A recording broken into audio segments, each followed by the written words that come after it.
Miller அடித்த பந்து. ரோகித்தை திரும்பி பார்க்கிறேன்.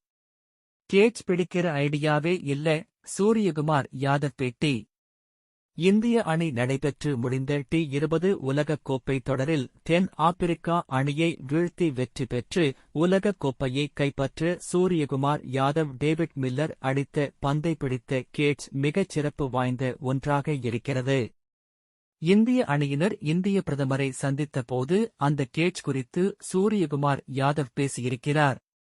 1983ஆம் ஆண்டு இந்திய அணி முதல் முறையாக உலகக் கோப்பை தொடரை கைப்பற்றிய பொழுது வெஸ்ட் இண்டீஸ் அணியின் அதிரடி மன்னன் ரிச்சர்ட்ஸ் அடித்த பந்தை பல மீட்டர் பின்னோக்கி ஓடிச் சென்று கேப்டன் கபில் தேவ் பிடித்தார்.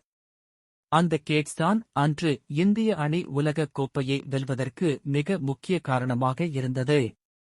இதேபோல நடைபெற்று முடிந்த T20 உலகக் கோப்பையை இந்திய அணி வெல்வதற்கு டேவிட் மில்லர் அடித்த பந்தை எல்லைக்கோட்டில் சூரியகுமார் யாதவ் மிக லாவகமாக பிடித்த கேட்ச்தான் மிக முக்கிய காரணமாக இருந்திருக்கிறது.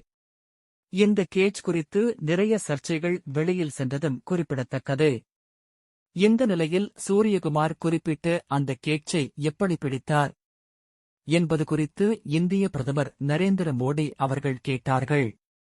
இதற்கு பதில் அளித்து பேசிய சூரியகுமார் யாதவ் அந்த நேரத்தில் பந்தை பிடிக்கின்ற எண்ணமே இல்லை என்கின்ற ஆச்சரியமான தகவலை கூறியிருக்கிறார்.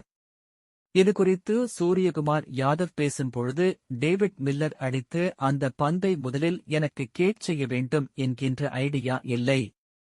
ஏனென்றால் காற்று மிக வேகமாக அடித்துக் கொண்டிருந்தது. எனவே அந்த பந்தை எப்படியாவது தடுத்து 1 அல்லது 2 ரன்களுக்குள் மடக்க வேண்டும் என்றுதான் நினைத்தேன்.